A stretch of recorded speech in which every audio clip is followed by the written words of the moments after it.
What is going on, everyone? Welcome back to the JDW SportsTalkShow, where every fan is welcome. We're officially back, ready to rock and roll for Hot Take Tuesday. Episode 35 of Season 2 is officially here. I'm excited. We have quite a few hot takes from our Discord server. I appreciate you guys from the Discord server. Appreciate your hot takes.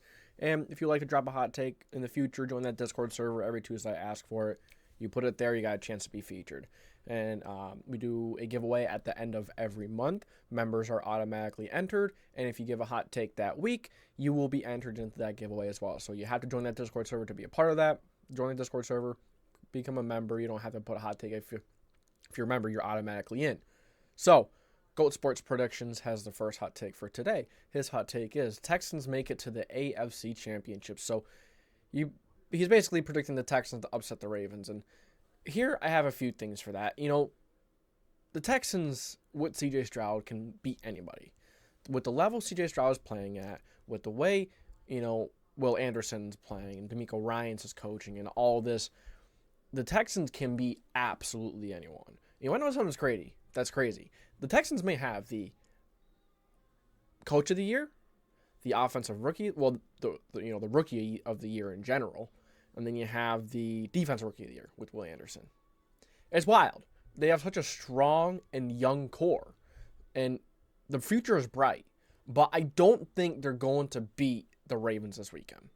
They're a really good football team, and I'm excited. I love seeing the Texans and CJ Stroud killing it. They're going to kill it for a long time. They're probably going to run the AFC South for quite some time. But the Texans making it to the AFC Championship, I'm going to go hot right out the gate. I'm not going to, I'm going to go warm. I'm not going to say it's very unlikely. I'm going to say it's just unlikely. Because when you have a quarterback like CJ Stroud, when you have a team playing, young and hungry the way the Texans are, they have a shot to win any single game. And on top of that, the Ravens are coming off of resting for 2 weeks in a row. Obviously, last week they had to bye, and the week before that they sat a few starters. So if the Texans can get out on top quick in this one, they could put the pedal to the metal really fast and just get up maybe a score or 10 points early. They may have a really good shot to win this one because that defense, if they could take the run game away from the Ravens, well, it's not going to be too early to take the run game away, but if you could take that running game away from the Ravens, the Texans would have a really good shot to win this game. We'll see because, the Ravens are getting Mark Andrews back, and you have Isaiah Likely who's played really well. You have OBJ, who's going to be great in the playoffs. Watch, he's going to be really good in the playoffs. You have Zay Flowers. He's an awesome receiver, really good after the catch. He's sure-handed. And their offense line is awesome. It's been awesome. So I don't think the Texans are ready to beat the Ravens, but the chance and the opportunity is absolutely there.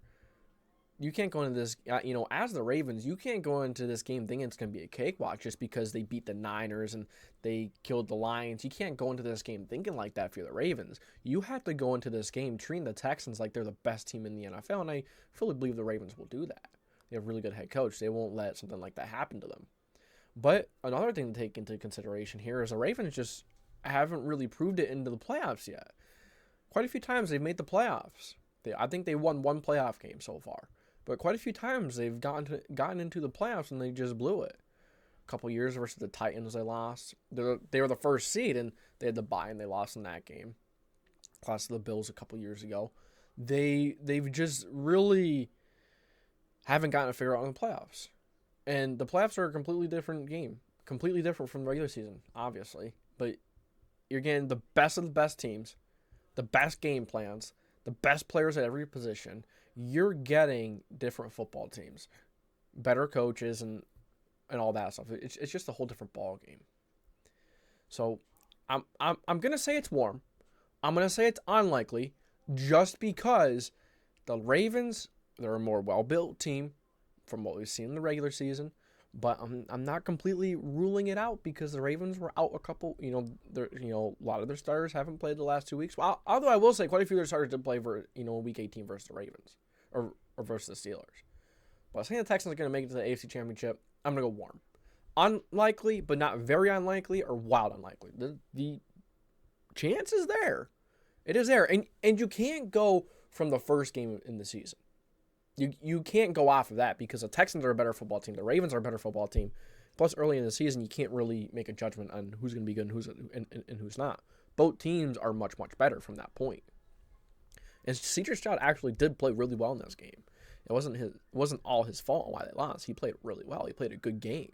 For a rookie debuting versus one of the more dangerous defenses in the NFL, one of the best, he looked pretty good.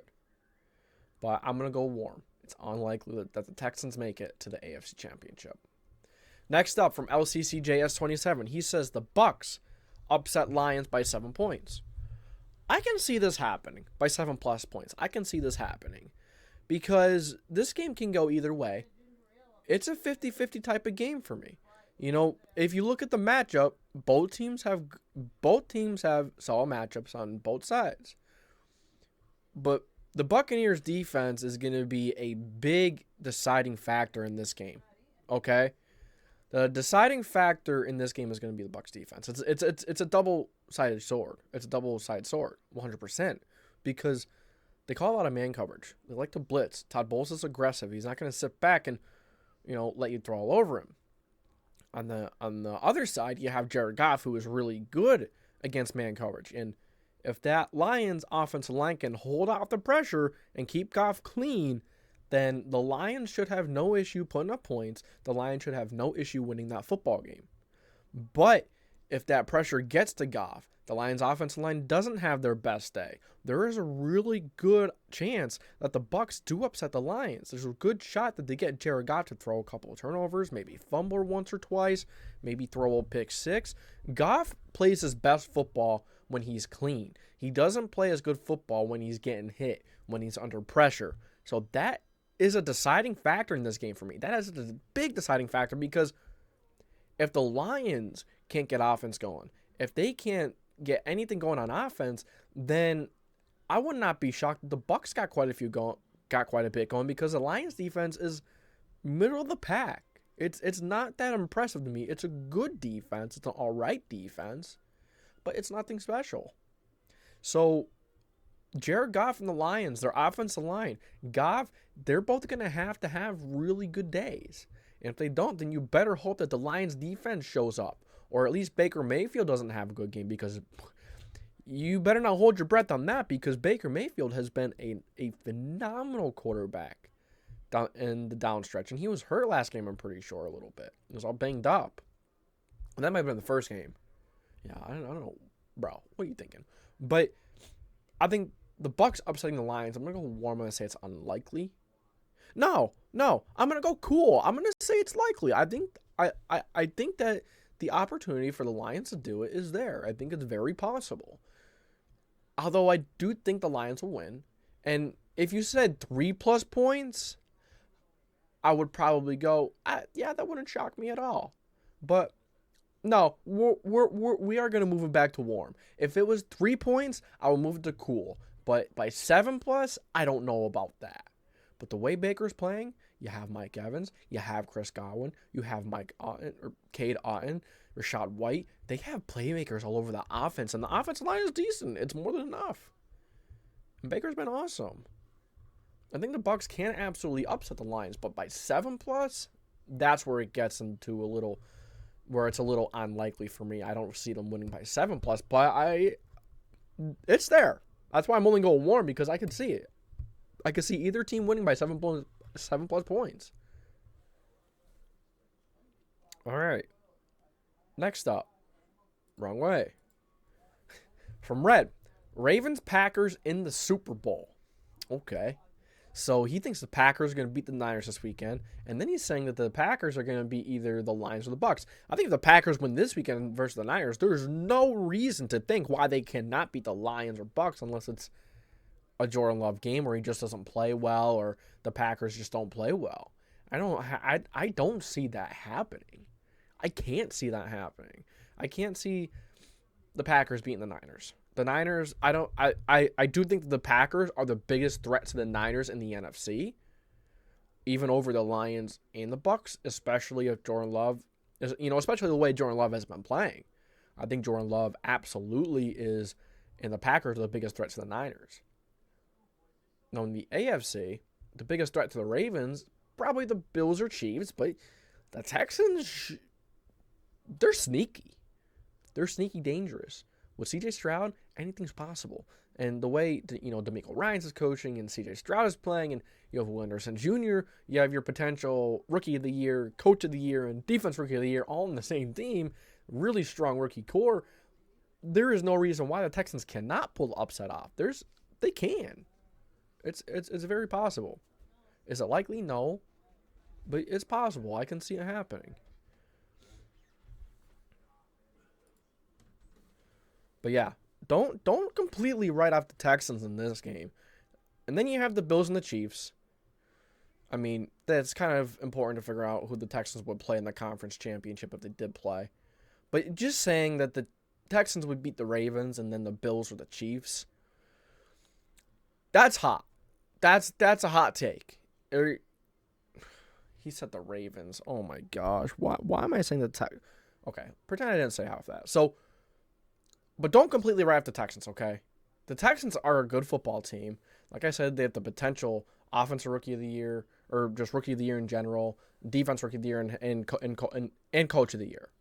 They're dangerous.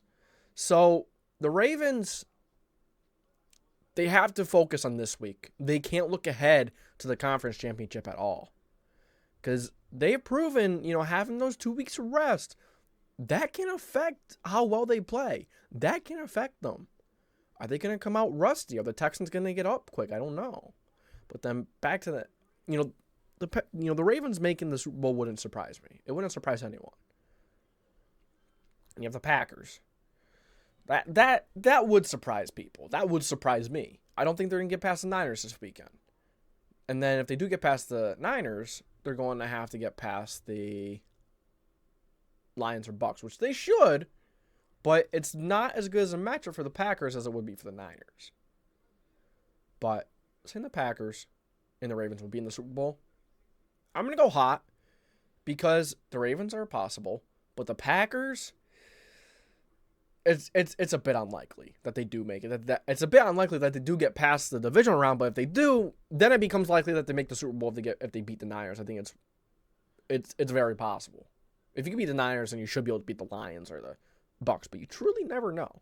So I'm going to go hot with this one. I'm sorry, I jumped all over. I don't know why I was thinking that you said the Texans were going to make it and the Packers. I'm thinking of a different hot take that we have right here. Texans, so Quackmeistr has the Texans versus Bucks in the Super Bowl. Yeah, so like I was saying before, the Texans, they're sneaky. And with the potential Rookie of the Year, Defense Rookie of the Year, Head Coach of the Year, there is no reason why the Texans cannot maybe pull an upset off of the Ravens. It's going to be unlikely. It's going to be very unlikely. But when you have C.J. Stroud, and you have a young team playing hungry the way they have, they're hot, they're red hot, and then you have a Ravens team, a lot of their stars are coming off of 2 weeks of rest. We've seen a lot of times that play a factor in the divisional round. When players get 2 weeks of rest, it has tended to affect how they play. Whether they're being a little rusty or they're just not playing as well. And the Texans have been playing, and they just absolutely killed the Browns. So the Texans, they're sneaky. But even if they do get past the Ravens, then they're going to have to get past the Chiefs or the Bills. And like I said, I've said this a lot this Hot Take Tuesday, but it's a common theme. If C.J. Stroud if you have C.J. Stroud, the way C.J. Stroud is playing, the level that he's been playing at, beating any team is possible. But on the other side, the Buccaneers, first you have to get past the Lions. I'm not sure if they get past the Lions, but as we've seen this weekend, anything can happen. The Packers smoked the Cowboys, and the Texans smoked the Browns. So we've seen a lot of crazy things happen. But the Bucks, if they get past the Lions and they play the Packers next week, I think it's possible. But I think if they play the Niners next week, I'd say it's probably not. And that sounds kind of weird, saying that the Packers are going to beat the 49ers and then them lose to a team like the Bucks. Well, it's the NFL. It's an even Sunday. Crazy things happen, and things like that happen all the time. One team will beat one great football team, and then they lose to a team they shouldn't have the week prior. They lose to a team that's nowhere near as good as that team that they beat. Now, no disrespect to the Bucks. Baker's been playing great. Mike Evans, Chris Godwin, Kate Otten. They can run the ball well with Rashad White. Although they didn't run the ball very well versus the Eagles, and it's not going to be easy running it versus the Lions. No, you can actually run against the Lions, but it's not going to be easy running against them, and it's especially not going to be easy running against the Niners. Now, the Packers have been better against the run, but they've had times in the season where they really struggle against the run. Will we get that? I don't know. It depends on what Packers run defense you get, kind of. But whether they get the run game going or not, Mike Evans, Chris Godwin, Kate Otten, all those guys can make pretty big plays. Even Rashad White can make plays out of the backfield. But saying that the Texans and the Bucks get into the Super Bowl, I'm gonna have to go piping hot. I'm gonna have to go piping hot with this one. But this dude right here, who's dropped top takes all season long, he's been right on a lot of things, man.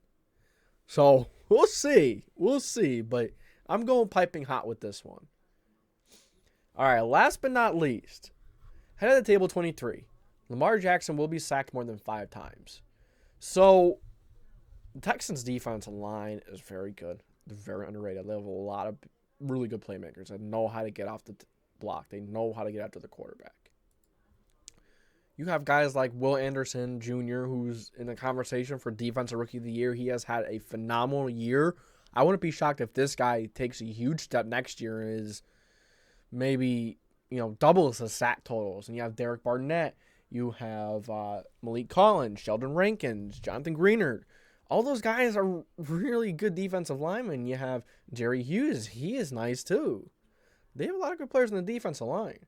And on top of that, they have some decent linebackers as well. I like Christian Harris, Denzel Perryman, Blake Cashman. He's been good this year. Neville Hewitt is nice. They have some really good players. They truly do. And so getting off the block is when you're facing Lamar Jackson, the Ravens, it is difficult to just try and rush the passer. So you kind of got to stay disciplined, because if you just kind of go all crazy and have no discipline going through the gaps, Jackson's just going to squeeze through or go onto or go to the outside and then take off. So, one, you have to be really disciplined. And then when you do get off the tackle, you then have to actually bring him down, which is probably just as hard as getting off the getting off the block. So, I can see 2 or 3, but 5, I don't think so. I think it's going to be really tough for them to get after. Well, not just to get off the block, but like I said, you have to stay disciplined. So you can't just go in and rush him. And once you get into the backfield, it's really difficult to bring him down. That's half the battle. If not, it's more difficult than getting off the block. They're probably equally as difficult. But as you guys all know, getting Lamar Jackson down is not easy. If your favorite team has played him, it's like, ugh, you have to play Lamar Jackson. Ugh. Yeah, it's just a headache. You can make a big play, any play. He's one of the more stressful players to watch your team go up against. But Lamar Jackson will be sacked more than 5 times. If Will Anderson Jr. just has a wild day, and let's say they have to start double teaming someone, maybe that'll open things up for someone else. But I don't think that's going to happen. Will Anderson Jr. can have a really good week. He can have a really good week. It's possible for these guys to have 5 sacks. Absolutely, anything's possible. But I'm going to go hot. Just because, like I said, of all the reasons I listed, it's difficult to get out of the block. And then off of a decent offensive line with the Ravens. And then you actually have to take Lamar down. So I'm going to go hot. But guys, that's all I got for this Hot Take Tuesday episode. It feels like I've kind of been going through them a little faster, but it just feels like that's what the flow of them has been like. I've been talking a little fast. That's something I can maybe work on, but work on a couple of things. Work on my talking. Absolutely, still get better with that. But hey, guys, I appreciate you guys. This was a really good Hot Take Tuesday episode. Season 2, episode 35 of Season 2 is coming to a close. If you enjoy, make sure to like, subscribe, put the post notification bell on so you don't miss any future videos. Great place to be, great community. I truly appreciate you guys. And this is the JDW Sports Talk Show. Signing off.